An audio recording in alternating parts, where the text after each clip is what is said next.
দেশনেত্রী মরহুমা বেগম খালেদা জিয়াকে আমি শ্রদ্ধার সাথে স্মরণ করছি। ফেনী 1 বেগম খালেদা জিয়ার স্মৃতি বিজড়িত ফেনী। আজকে এই সংসদে দাঁড়িয়ে প্রথমে বক্তব্য দিতে যে আনন্দ লাগছে তার চেয়ে বেশি কষ্ট লাগছে যে দেশটি বেগম খালেদা জিয়া বিহীন এই সংসদ। আমি সকলের নিকট আমাদের নেত্রীর জন্য দোয়া চাইব যাতে আল্লাহ পাক ওনাকে ব্যস্ত নসিব করে। ফেনী 1 বেগম খালেদা জিয়ার নির্বাচনী এলাকা, শুধু ওনার নির্বাচনী এলাকা হওয়ার কারণে বিগত যে 16 বৎসর এই অবৈধ শেখ হাসিনা সরকার তারা এই ফেনীতে কোনো উন্নয়ন করেন নাই। ফেনীর একটি সড়ক, যে সড়কটির নাম ছিল বেগম খালেদা জিয়া সড়ক, শুধু ওনার নাম হওয়ার কারণে এই 16 বৎসরের রাস্তায় কোনো কাজ করা হয়নি। আমি সেখানে বারবার গিয়েছি, দেখেছি, এবং নিজেদের উদ্যোগে আমরা নেমে নির্বাচনের আগেই সেখানে মানুষের চলাচলের জন্য আমরা কাজ করেছি। আমি আজকে এই সংসদে আমাদের প্রধানমন্ত্রীর দৃষ্টি আকর্ষণ করে বলতে চাই যে আপনি ফেনীর দিকে একটু নজর দিবেন। যেহেতু বেগম খালেদা জিয়া নির্বাচনী এলাকা ছিল বিদায় এই এলাকার কোনো উন্নয়ন কর্মকাণ্ড হয় নাই। আমরা চাই যে বিগত 16 বৎসরে যে উন্নয়ন কর্মকাণ্ড থেকে ফেনীর মানুষ বঞ্চিত ছিলেন, ইনশাল্লাহ আগামী দিনে এই উন্নয়ন কাজগুলো করে আমরা ফেনীর মানুষকে যাতে চলাচলের যাতায়াতের সুব্যবস্থা করতে পারি, সেটা আমি আজকের এই সংসদের স্পিকারের মাধ্যমে আমি প্রধানমন্ত্রীর দৃষ্টি আকর্ষণ করছি। আরেকটি কথা বলতে চাই, মাননীয় প্রধানমন্ত্রী, ফেনীর মানুষের দীর্ঘদিন একটি প্রত্যাশা ছিল ফেনীতে একটি মেডিকেল কলেজ প্রতিষ্ঠা করা। নির্বাচনের আগে মানুষ আপনার নিকট দাবি করেছিলেন, আপনি নিজেও সেদিন কথা দিয়েছিলেন যে আপনি নির্বাচিত হলে, আপনি প্রধানমন্ত্রী হলে ফেনীতে একটি মেডিকেল কলেজ আপনি প্রতিষ্ঠা করবেন। আমি আশা করছি যে আপনি অতি দ্রুত যাতে ফেনীতে একটি আমরা মেডিকেল কলেজ পাই সেই জন্য আপনি প্রয়োজনীয় ব্যবস্থা গ্রহণ করবেন। পাশাপাশি আরেকটি কথা বলতে চাই, এখানে ভূমিমন্ত্রীর দৃষ্টি আকর্ষণ করে বলতে চাই যে আজকে সারা বাংলাদেশের মানুষ যেই জমি, ফসলি জমি, সেখান থেকে মাটি কেটে বিক্রি করে আমাদের যে ফসল যাতে না হয় সেজন্য কিন্তু এই ফসলি জমিগুলোকে নষ্ট করছে। আমরা এই বিষয়ে আপনার দৃষ্টি আকর্ষণ করছি যাতে আমাদের এই আবাদি জমিগুলো থেকে মাটি কেটে নিয়ে এই যাতে ফসল উৎপাদন না হতে পারে যে প্রক্রিয়া চলছে, সে ওই সমস্ত কাজগুলো থেকে আপনি আমাদের ফসলি জমিগুলোকে রক্ষা করার জন্য ব্যবস্থা নেবেন, সেটা আপনার দাবি করছি।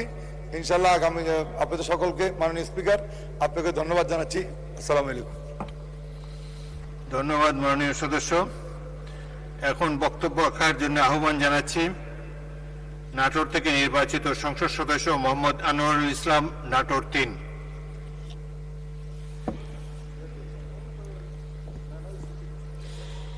বিসমিল্লাহির রহমানির রহিম। মাননীয় স্পিকার, আপনাকে ধন্যবাদ জানাচ্ছি আমাকে বক্তব্য দেওয়ার জন্য। আমি প্রথমে শ্রদ্ধার সঙ্গে স্মরণ করছি আমার দলের প্রতিষ্ঠাতা শহীদ রাষ্ট্রপতি জিয়াউর রহমান। মাননীয় সদস্য, আপনার সময় 4 মিনিট। আমার নেত্রী প্রয়াত দেশনেত্রী খালেদা জিয়া। মাননীয় সদস্য, আপনার সময় 4 মিনিট। যিনি দীর্ঘ সময় তার জীবনের গণতান্ত্রিক আন্দোলন করতে গিয়ে সারাটা জীবন কাটিয়ে দিয়েছেন আমাদের প্রিয় নেত্রী খালেদা জিয়া। আমি কৃতজ্ঞতা জানাচ্ছি আমার নেতা জনাব তারেক রহমানের প্রতি, যিনি আমাকে এই নির্বাচনে করার সুযোগ করে দিয়েছেন, এবং আমি কৃতজ্ঞতা জানাই আমার সিংহ জনগণের প্রতি যারা আমাকে বিপুল ভোটে বিজয় করে এই সংসদকে পাঠিয়েছে। সম্মানিত মাননীয় স্পিকার, আমি আজকের এই মহান সংসদে যেটা বলতে চাই, আমার নেতা জনাব তারেক রহমান সাহেব বলেছেন যে আমরা আগামীতে একটা নতুন বাংলাদেশ গড়তে চাই, যে বাংলাদেশের জন্য আমার নেত্রী আন্দোলন শুরু করেছেন 2008 সালে। দীর্ঘ 15টা বছর একটা সুষ্ঠু সুন্দর নির্বাচনের জন্য, একটা গণতান্ত্রিক পরিবেশের জন্য, মানুষের ভোটের অধিকার আদায়ের জন্য আন্দোলন করেছিলেন। সেই আন্দোলন যখন প্রাতিষ্ঠানিক রূপ পেয়েছে ঠিক তখনই আমাদের নেত্রী বেগম খালেদা জিয়া প্রয়াত হয়েছেন। তারপরে তো আমরা তো জনাব তারেক রহমানের সুযোগ্য নেতৃত্বে আজকে বাংলাদেশে এক নতুন পথে যাত্রা শুরু করেছে। যে স্বপ্ন আমার নেতৃত্বে দেখেছিলেন তারই ধারাবাহিকতায় আমার নেতা জনাব তারেক রহমান সাহেব বিগত দিনে সব কিছু ভুলে গিয়ে সকলকে নিয়ে আমরা আগামীতে যে নতুন বাংলাদেশ গড়ার প্রতিশ্রুতি দিয়েছি, যে বাংলাদেশের পথে আমরা এগিয়ে যেতে চাই। মাননীয় স্পিকার, আমি আমার এলাকা চলন বর্ধিত সিংড়া এলাকা, এই এলাকায় আমার এলাকা শস্য ভাণ্ডারগত সিংড়া, মৎস্য ভাণ্ডারগত সিংড়া, এবং আপনারা জানেন যে বর্ষাকালে এখানে প্রচুর এলাকার পর্যটন কেন্দ্র খ্যাত আমাদের এই সিংড়া, যেখানে অপার সম্ভাবনা রয়েছে। এই এলাকায় যদি আমরা শস্যভিত্তিক শিল্প কারখানা করতে পারি, আমরা আমাদের মৎস্য সংরক্ষণ করতে পারি, তাহলে দেখা যাচ্ছে এটা আমাদের এলাকার মানুষের ব্যাপক উন্নয়ন হবে এবং ব্যাপক কর্মসংস্থান হবে। তাই আমি বলতে চাই যে প্রত্যাশা নিয়ে আমার নেতা জনাব তারেক রহমান সাহেব আমাকে আমার এলাকা থেকে নির্বাচন করার সুযোগ তৈরি করে দিয়েছেন। আমি সেই প্রত্যাশা পূরণ করতে চাই, এই মহান সংসদে প্রতিশ্রুতি আমি দিতে চাই এবং আমার নেতা জনাব তারেক রহমানের সহায়তায়। তাই আমরা বলতে চাই, আগামী দিনে বাংলাদেশে যে সংস্কৃতি রয়েছে, 1971 সালে যে স্বপ্ন নিয়ে দেশের লক্ষ লক্ষ লোক শহীদ হয়েছিল, তারই ধারাবাহিকতায় আজকে স্বাধীনতার দীর্ঘ প্রায় 55-57 বছর পরও সেই স্বপ্ন বাস্তবায়ন হয়নি, বিধায় আবারও 24-এর গণঅভ্যুত্থানের সৃষ্টি হয়েছে। তাই আমি বলতে চাই যে আমরা অতীতের সকল কিছু ভুলে গিয়ে আমার নেতা জনাব তারেক রহমান সাহেবের আহ্বানে সবাইকে নিয়ে একটা সুন্দর বাংলাদেশ গড়তে চাই। মাননীয় স্পিকার, এখানে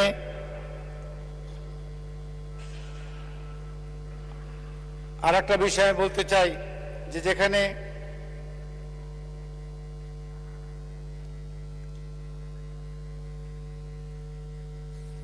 মাননীয় স্পিকার, আসলে তো আমি সংসদে নতুন এসেছি আর কি, যাই হোক নতুন বক্ত, আমি আমাকে সুযোগ করে দেওয়ার জন্য আমি ধন্যবাদ জানাচ্ছি। এবং আজকে আরেকটা বিষয় যেটা পরিলক্ষিত হয়েছে, আমাদের মাননীয় সদস্য রাষ্ট্রপতি আরো 1 মিনিট বলতে পারেন। মাননীয় রাষ্ট্রপতি যেটা আমি লক্ষ্য করলাম, যে উনি যে নিদর্শন এখানে সৃষ্টি করলেন, উনি ওনার দলের গণ্ডির মধ্যে থেকে বেরিয়ে এসে যে আমার বিগত দিনের আমাদের নেত্রীর প্রতি যে সহানুভূতি দেখেছেন এবং গণতন্ত্রের আন্দোলন যারা শহীদ হয়েছেন তাদের প্রতি শ্রদ্ধা জ্ঞাপন করেছেন। তাই আমি বলতে চাই যে বিগত সকল দিনের সংস্কৃতি বেরিয়ে এসে উনি যে নতুন উপমা সৃষ্টি করলেন, এই জন্য ধন্যবাদ জানাই। আমি পরিশেষে এই মহান সংসদকে এগিয়ে নেওয়ার জন্য আমার নেতা জনাব তারেক রহমান সাহেব যা আমাদের তার প্রতি সংহতি প্রকাশ করি আমি আর বক্তব্য শেষ করছি। আল্লাহ হাফেজ। আসসালামু আলাইকুম। ধন্যবাদ মাননীয় সদস্য। এবার আমি আহ্বান জানাচ্ছি জনাব নুরুল আমিন, চট্টগ্রাম 1, মাননীয় সদস্য। সময় 5 মিনিট।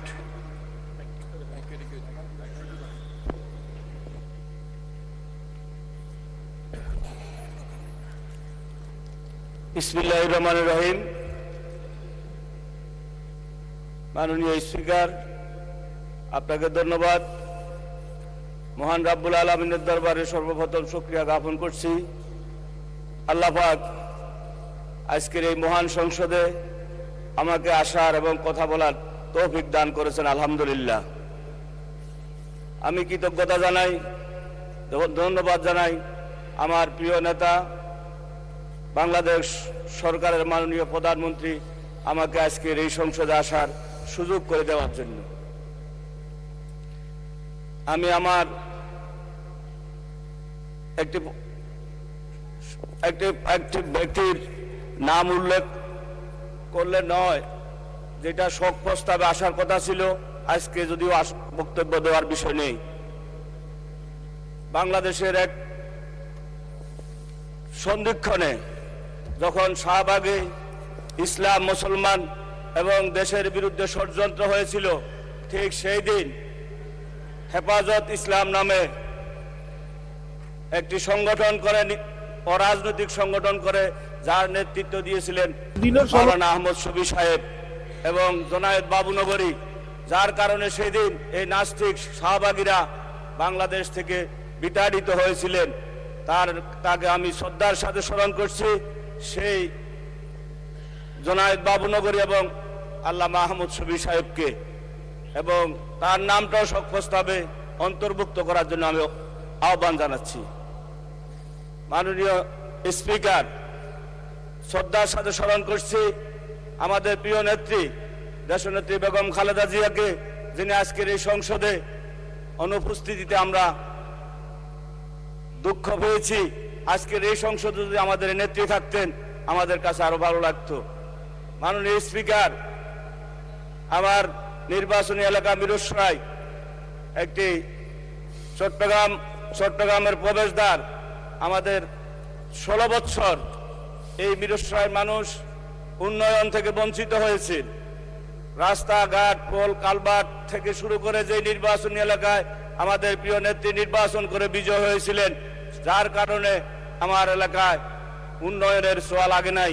আমি মাননীয় স্পিকার আপনার মাধ্যমে আমাদের যোগাযোগ মন্ত্রী সহ অন্যান্য যে সকল উন্নয়নের বিষয় আছেন সবার দৃষ্টি আকর্ষণ করে বলবো, আমাদের এই মিরসরাই পোল, কালভার্ট, রাস্তা উন্নয়ন করার জন্য অগ্রাধিকার ভিত্তিতে সুযোগ দেওয়ার জন্য আমি আহ্বান জানাবো। আর বিশেষ করে ধন্যবাদ জানাই আমাদের আজকের সংসদ নেতা যে কর্মসূচি নিয়েছেন, খাল কাটার কর্মসূচি, সেই খাল কাটার কর্মসূচি প্রথমে আমার মিরসরাইতে আগামীকাল উদ্বোধন করবেন আমাদের চট্টগ্রামের আমাদের প্রিয় নেতা জনাব আমির খসরু মাহমুদ চৌধুরী সাহেব। যে খাল কাটার প্রথম কর্মসূচিটা আমাদের মিরসরাইতে দেওয়ার কারণে আমি আমাদের আজকের এই সংসদ নেতার প্রতি কৃতজ্ঞতা জানিয়ে আমি আমার বক্তব্য শেষ করছি। সবাইকে ধন্যবাদ। আসসালামু আলাইকুম। ধন্যবাদ মাননীয় সদস্য। আমি এখন বক্তব্য রাখার জন্য আহ্বান জানাচ্ছি মোহাম্মদ রুহুল আমিন দুলাল, মাননীয় সংসদ সদস্য পিরোজপুর 3। সময় 6 মিনিট। বিসমিল্লাহির রহমানির রহিম। মাননীয় স্পিকার, আপনাকে অসংখ্য ধন্যবাদ। আসলে আমরা নতুন সদস্য তো আমাদের কথাবার্তা গুছিয়ে ফিরিয়ে বলতে একটু সময় বেশি প্রয়োজন হয়, কিন্তু আমাদেরকে সময় দেওয়া হয় কম। তো যাই হোক, মাননীয় স্পিকার, মাননীয় সদস্য, যার সময় দেওয়া হয় আপনাদের চিফ হুইপ আপনাদেরকে দেন, আমি কাউকে সময় দেই না। Please go head. মাননীয় স্পিকার, আজকে এই মহান সংসদে সর্বপ্রথম আমি স্মরণ করতে চাই বহুদলীয় গণতন্ত্রের প্রবর্তক, মহান স্বাধীনতা ঘোষক শহীদ রাষ্ট্রপতি জিয়াউর রহমান বীরুত্তমকে। আমি স্মরণ করতে চাই আমাদের প্রিয় নেত্রী, দেশনেত্রী, আপসীর নেত্রী বেগম খালেদা জিয়া, সাবেক 3 বারের প্রধানমন্ত্রী। আমি তারই সাথে কৃতজ্ঞতা প্রকাশ করতে চাই এবং ধন্যবাদ জানাতে চাই আজকের এই মহান সংসদ নেতা, প্রধানমন্ত্রী জনাব তারেক রহমানকে। তারই সাথে সাথে আমার নির্বাচনী এলাকা পিরোজপুর 3 মঠবাড়িয়ার সকল পর্যায়ের জনসাধারণকে ধন্যবাদ জানাতে চাই এবং ভোটারদেরকে ধন্যবাদ জানাতে চাই যারা আমাকে এই মহান সংসদে আসার জন্য ব্যবস্থা করে দিয়েছেন এবং আমি আজকে বক্তব্য রাখতে পারছি। জনাব স্পিকার, এখানে মহামান্য রাষ্ট্রপতির ভাষণের উপর আলোচনা, বিশেষ করে এই মহামান্য রাষ্ট্রপতির ভাষণে জুলাই যোদ্ধা, জুলাই আন্দোলন শহীদ এবং যারা পঙ্গুত্ব বরণ করেছেন তাদের সম্পর্কে কিন্তু এই বক্তব্যে আলোচনা আছে। যদিও আমাদের বিরোধী দলের বন্ধুরা এই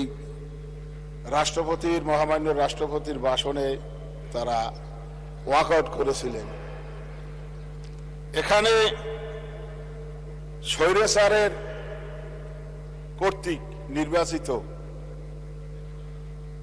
রাষ্ট্রপতি, কিন্তু তার যে বক্তব্য, এই যে আজকের এই ত্রয়োদশ জাতীয় সংসদে রাষ্ট্রপতির যে বক্তব্য, এই বক্তব্যগুলো কি, এগুলো আমি মাননীয় বিরোধী দলীয় সংসদ সদস্যদের প্রতি আহ্বান জানাবো অনুধাবন করার জন্য। তাই মাননীয় স্পিকার, আপনার মাধ্যমে রাষ্ট্রপতির এই ভাষণের বিভিন্ন প্রেক্ষাপট তুলে ধরার জন্য, তার ভাষণের জন্য মহামান্য রাষ্ট্রপতিকে আমি ধন্যবাদ জানাতে চাই। সাথে সাথে আমি আমার এলাকার কিছু সমস্যার কথা এই আপনার মাধ্যমে এই মহান সংসদে তুলে ধরতে চাই। আমার এলাকা পিরিজপুর নির্বাচনী এলাকা মঠবাড়িয়া। আমার এলাকায় কোনো উপজেলা হাসপাতাল নাই।